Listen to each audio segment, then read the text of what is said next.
빛과 소금의 교회 이정현 목사님의 말씀이 이어지겠습니다. 많은 은혜 받으시길 바랍니다.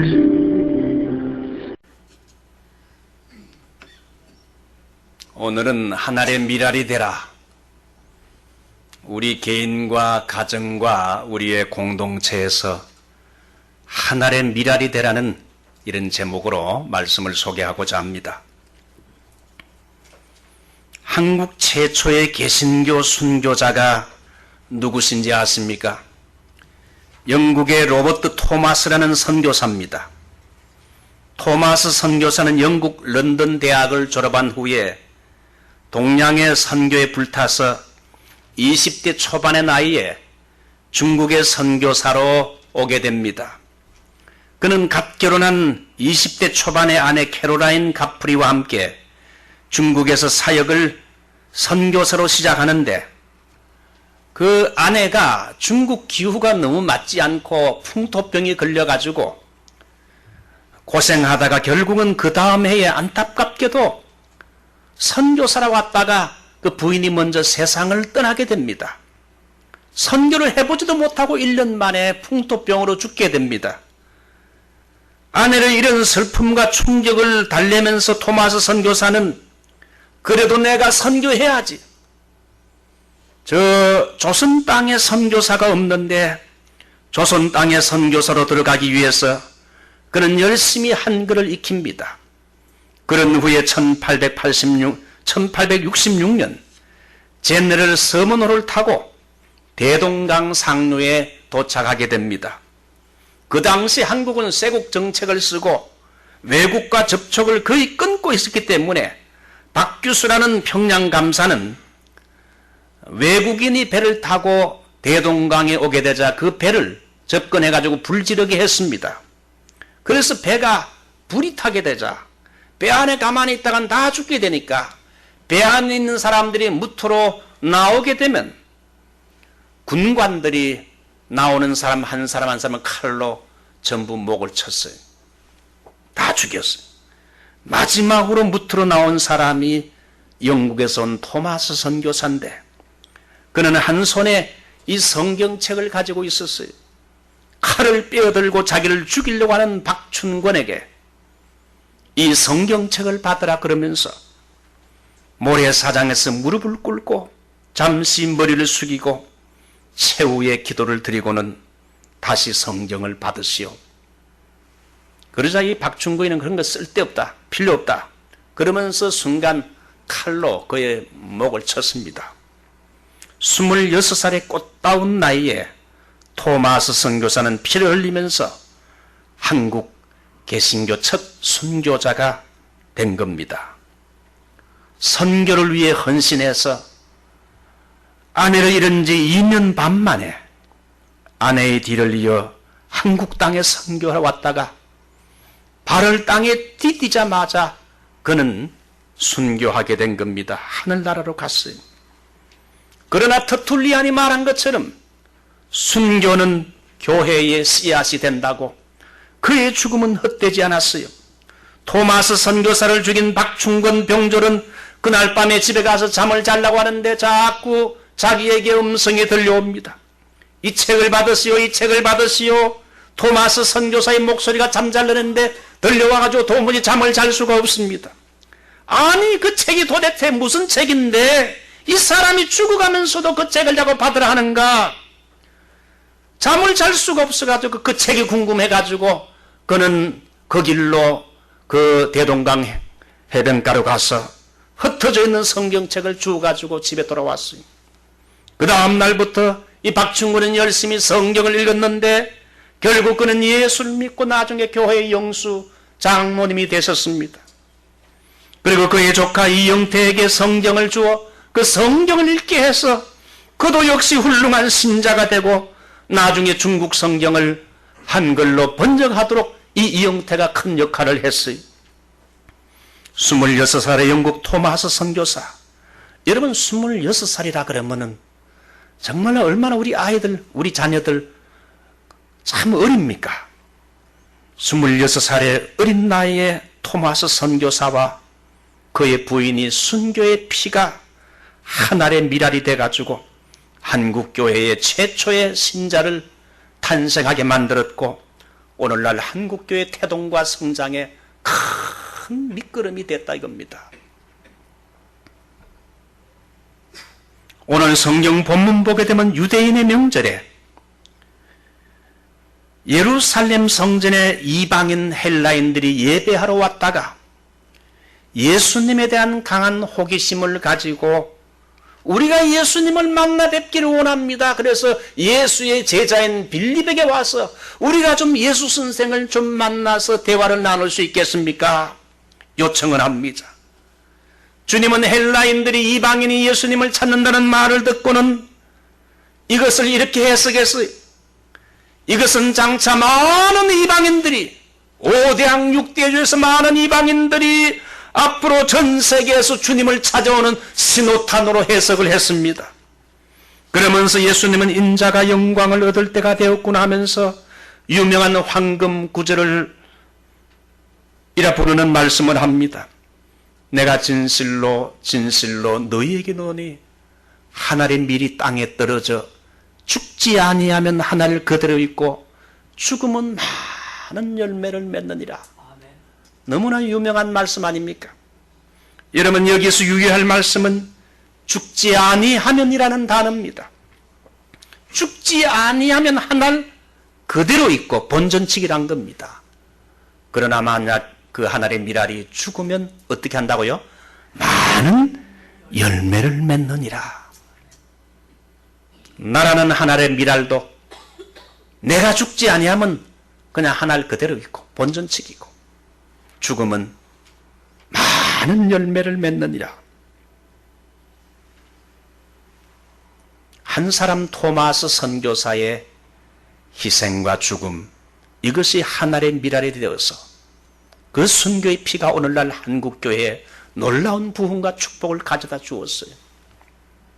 그래서 오늘은 여러분들도 한 번밖에 없는 인생을 헛되이 사지 말고 예수를 믿어 이제 한 알의 밀알이 되어서 우리의 가정을 살리고 우리의 국가를 살리고 우리의 교회 공동체를 살리는 한 알의 밀알이 되기를 원해서 한 알의 밀알이 되어 열매 맺는 영적인 원리를 여러분에게 두 가지만 소개하고자 합니다. 한 알의 밀알이 되어서 열매를 맺으려면 제일 먼저는 떨어짐의 원리가 있습니다. 오늘 성경 보십시오. 내가 진실로 진실로 너희에게 이르노니 한 알의 밀이 땅에 어떻게 해요? 떨어져. 한 알의 밀이 땅에 떨어져. 위에서부터 밑으로 떨어져야 된다는 거예요. 통에서부터 나와서 땅으로 이제 떨어져야 열매를 맺는다는 겁니다. 여러분 떨어진다는 건 뭘 말합니까? 낮은 데로 임하는 휴밀리티, 겸손을 말합니다. 낮은 데로 임하는 겸손해야 열매를 맺을 수 있다는 거예요. 밀알은 통에 있어서는 열매를 맺을 수 없고 통에서 땅으로 떨어져야 합니다. 마찬가지로 예수님은 하늘 보좌에 영광 중에 계셨던 분이지만은 예수님이 하늘에서 고고하게 혼자 그곳에 계셨다면 어떻게 죄 많은 인간을 구원할 수 있었겠습니까? 하늘 영광 보좌 버리시고 낮고 천한 이 땅 위에 인간의 모습을 가지고 이 땅에 떨어지심으로 말미암아 하늘의 밀알로 오시고 말구유 낮은 곳으로 찾아오심으로 말미암아 최고로 예수님은 자기 자신을 낮추었기 때문에 우리 인간을 구원하실 수 있었어요. 여러분이 열매 맺는 삶을 살기를 원한다면, 남을 구원하고 예수님처럼 하나님의 밀알로 열매 맺기를 원한다면 최고의 겸손한 사람이 되시기 바랍니다.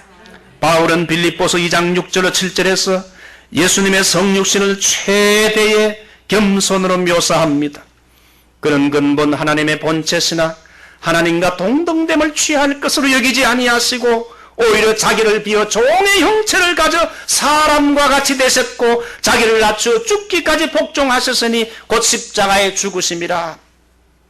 예수님의 인카네이션 성육신을 신이 인간의 모습을 가지고 온 건 별 5개 총사령관이 여러분 이등병 계급장을 달고 온 것과 같이 최고의 겸손이요. 나중에는 십자가에 죽기까지 죽으셨다. 여러분, 사람들은 높은 자리를 원합니다. 높은 자리는 대접받는 자리요, 남이 안아주고 인기가 높은 자리입니다. 그러나 물은 낮은 곳으로 흐르는 것처럼 우리가 열매 맺기를 원한다면 예수님처럼 낮은 자리로 내려가야 할 줄 믿습니다. 아멘. 옛날에 역마차란 것이 미국에 있었다고 합니다. 과거에. 이 역마차도 여러분 사람이 많이 타지 않지만 1등석이 있고 2등석이 있고 3등석이 있었다고 합니다. 근데 보통 때는 이게 1등석인지 2등석인지 3등석인지 잘 표시나지 않는데, 역마차가 높은 곳 언덕 위로 올라가는 힘든 코스를 갈 때는 이제 여러분 달라져요. 1등석은 그냥 그대로 타고 있고 2등석은 어떻게 합니까? 내려와가지고 혼자 걸어가고, 3등석은 내려가지고 역마차를 여러분 그 꼭대기까지 이렇게 힘을 다해 미는 겁니다. 땀을 뻘뻘뻘뻘 흘리면서. 이게 1등, 2등, 3등석이 차이예요. 교회 안에는 1등석이나 2등석이 없어요. 특권층이나 귀족층이 없어요. 교회 안의 모든 봉사와 섬김은 다 3등석입니다. 아멘. 모든 직책은 다 섬기는 직책이기 때문에 겸손히 열심히 힘을 다해가지고 밀고 섬기는 직책이에요. 찬양하는 사역자는 일주일 내내 찬양곡을 뽑고 기도하는 가운데 찬양을 통하여 예배를 섬기고 말이죠. 또 식사로 봉사하는 또 분들은 또 식사로 섬기고, 또 가르치는 일로 수고하는 사람은 가르치는 걸로 섬기고, 목사는 또 뭐로 섬깁니까? 목사도 역시 섬기는 직책이라 목사는 하나님 말씀을 잘 준비해서 좋은 메시지 말씀으로 성도들에게 먹이는 걸 통해서 설교로 섬기는 겁니다. 교회 안에는 전부 다 섬기는 직책이라 할 수 있어요. 예수님은 요한복음 13장을 보면 선생이라는 높은 자리에 있으면서도 제자들보다 더 낮은 자리로 내려가서 제자들의 구름내는 발을 하나씩 다 씻겨주었어요. 오히려 제자들이 선생의 발을 씻겨야 되는데 선생이 제자들의 발을 씻겼다는 건 뭘 말합니까? 너희들도 나의 이 모습을 보고 너희도 서로 섬기는 자가 되라. 교회에서 중책일수록 더 낮아져서 성도들의 발을 씻기는 사람이 되어야 된다는 겁니다. 집사에서 안수 집사가 되고 또 장로님이 되고 또 권사님이 되고 그럴수록 대접받는 자리가 더 낮아져서 섬기는 직책이라는 겁니다. 현대인의 똑똑함을 비웃는 미국인의 우화가 있습니다. 들어보셨습니까? 조종사와 우주과학자와 보이스카우트 소년과 목사님, 이 4사람이 비행기를 타고 가는데 갑자기 비행기 엔진에 고장이 났습니다. 조종사가 말합니다. 불행하게도 이 비행기에는 낙하산이 3개밖에 없어. 나는 이 비행기의 조종사이기 때문에, 그리고 우리 집에는 예쁜 아내와 첫돌 맞은 아들이 있어. 그러니 나는 살아야 되겠어. 안녕 하면서 그 배낭 하나 가지고 뛰어내렸어요. 그러자 이 2번째는 우주과학자가 이번엔 내 차례라는 거예요. 나는 살아있는 인간 중에 제일 똑똑한 인간인데 내가 죽으면 세계 발전에 지장이 있고 인류에게 손해가 되기 때문에 여러분은 죽어도 나는 살아야 된다고. 그러면서 안녕하면서 2번째 낙하산을 짊어지고 뛰어내렸어요. 이제 낙하산이 몇 개 남았습니까? 하나 남았어요. 그때 이제 목사님과 보이스카웃이 서로 얼굴을 봤어요. 목사님이 보이스카웃 소년에게 말합니다. 얘야, 나머지 하나는 네가 가져라. 나는 살 만큼 살았으니까 나는 죽어도 괜찮다. 너 이제 하나 남은 거 가지고 뛰어내려. 그러자 이 소년이 웃으면서 말합니다. 목사님, 우린 둘 다 살았어요. 지구에서 제일 똑똑하다고 말한 우주과학자가 짊어지고 뛰어내린 건 낙하산이 아니라 제 보이스카우트 배낭이었어요. 자신만이 똑똑하고 살겠다는 사람은 죽는다는 교훈입니다. 우리 예수님은 낮은 자리로 오셨어요. 저도 이 운동을 좋아하고 오늘 월드컵 결승전이 있는데 말이죠. 이번에 제가 몇 번 하는 걸 봤어요. 그 브라질 같으면 여러분, 축구를 잘 모르는 사람들도 브라질 하면 축구의 본 고장이요, 축구의 황제와 같은, 정말 브라질 하면 최고의 축구 그 아닙니까? 근데 원숭이도 나무에 떨어질 날이 있다고. 이번에 브라질하고 독일하고 보니까 7대1로 지고, 어제 또 네덜란드하고 하는데 말이죠, 3대0으로 완전히 축구의 위신이 땅에 떨어졌구나. 어떻게 보면 망신스러운 이런 축구를 했어요. 그걸 보면서 사람이란 건 교만해서는 안 되는구나. 잘 나간다고 늘 잘 나가는 게 아니구나. 떨어질 때가 있다는 거. 아예 우리는 처음부터 여러분 밑으로 떨어지게 되면, 낮은 자리에 임하게 되면 그 겸손, 최대의 겸손을 가진 사람이 여러분 남을 구원할 수 있고 열매를 맺을 수 있다는 영적인 원리요. 한 가지만 더 소개하지요. 두 번째 원리는 따라할까요? 깨어짐의 원리. 씨앗의 생명은 껍데기에 있는 것이 아니라 그 속에 있어요.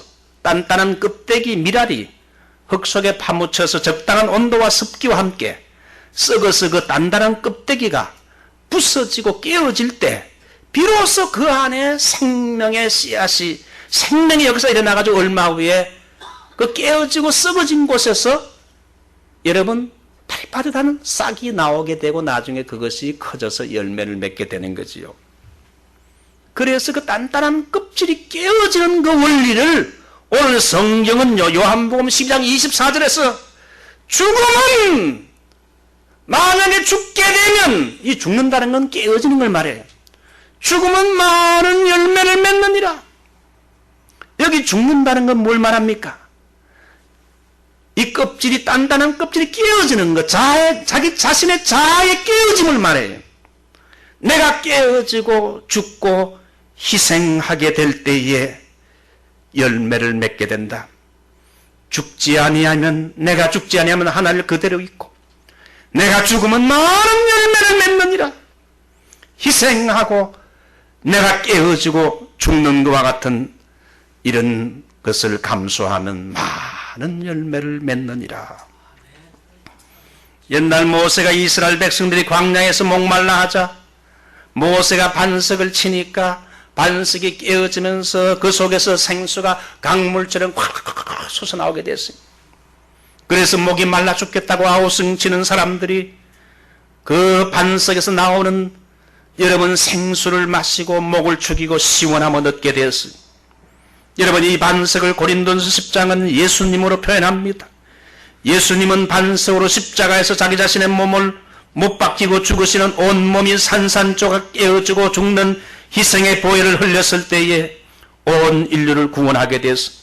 하나님의 것 같은 예수님은 십자가의 희생과 죽음을 통해서 누구든지 믿음은 멸망치 않고 영생을 얻는 구원의 길, 축복의 길, 영생의 길, 천국의 길을 열어놓았어요. 누구든지 예수 믿으면 멸망하지 않고 영생을 얻으리로다. 영생을 얻으리로다. 인간은 근본적으로 이기적인 속성을 가지고 있어요. 저도 참 이기적인 사람이에요. 우리 옛사람이 살아있는 한 절대로 순수한 사랑, 순수한 봉사를 못합니다. 이기적인 나, 교만한 나, 내 자신을 철저히 깨뜨리고 죽이게 될 때에 아름다운 열매를 맺고 교회는 내가 죽는 만큼 은혜로워진다는 겁니다. 교회의 머리는 사람이 아니라 예수 그리스도지요. 이걸 뭘 의미합니까? 예수님이 교회의 머리요 주인이라는 겁니다. 오늘날 이민교회 가운데는 인간이 주인 행사하는 교회들이, 인간이 주인 행사하며 설치는 교회들이 얼마나 많습니까?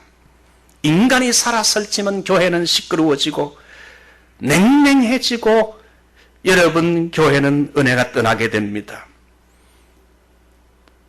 예수님이 교회의 머리가 된다는 건 여러분 내가 철저히 나는 그 죽고 예수 그리스도의 말씀만이 살아있을 때에 그 교회는 은혜로운 교회가 돼요.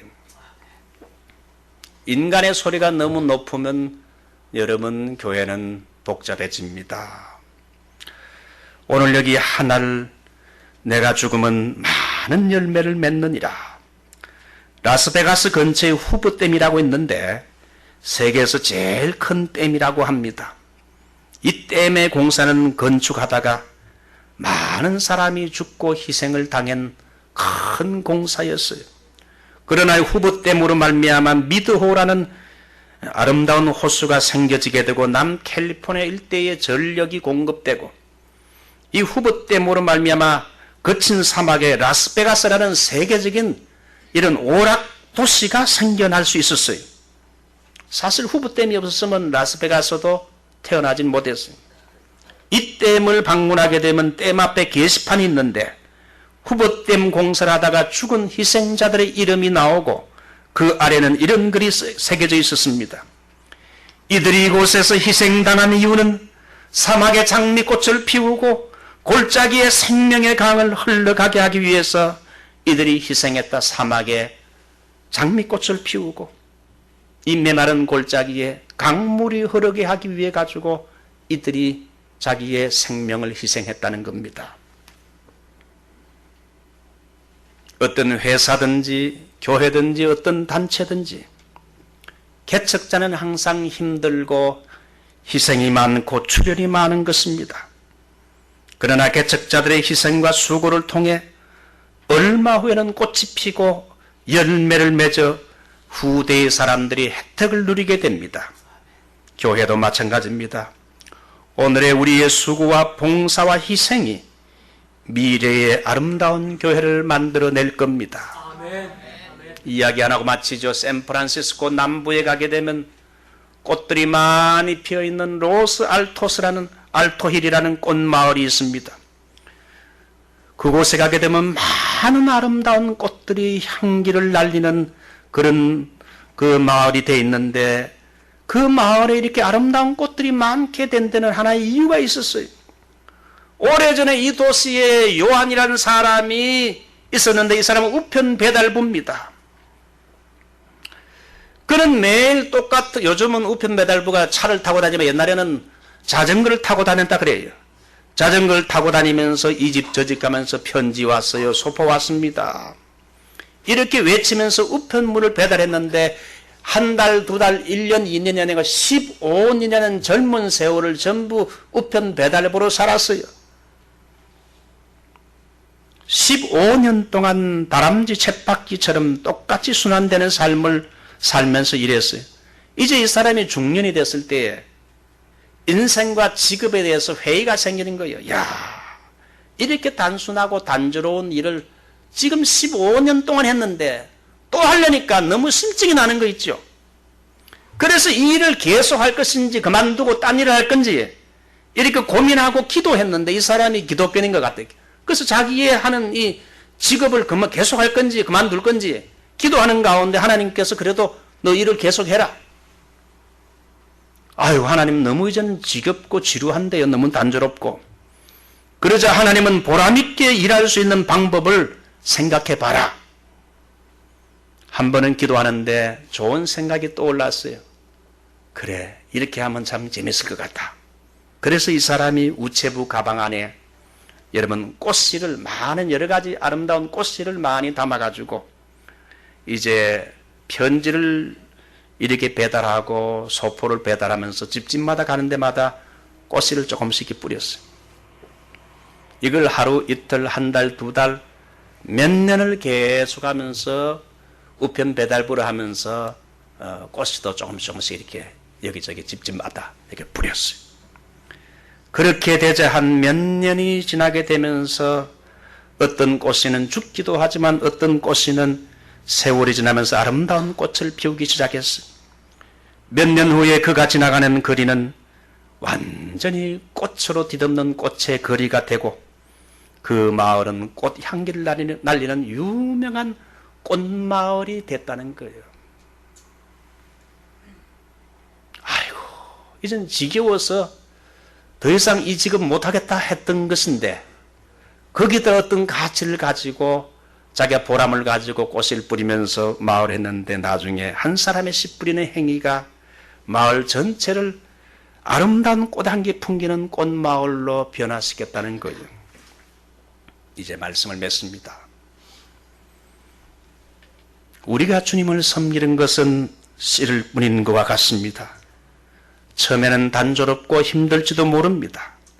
그러나 나의 포기하지 않는 수고와 희생을 주님이 기뻐하세요.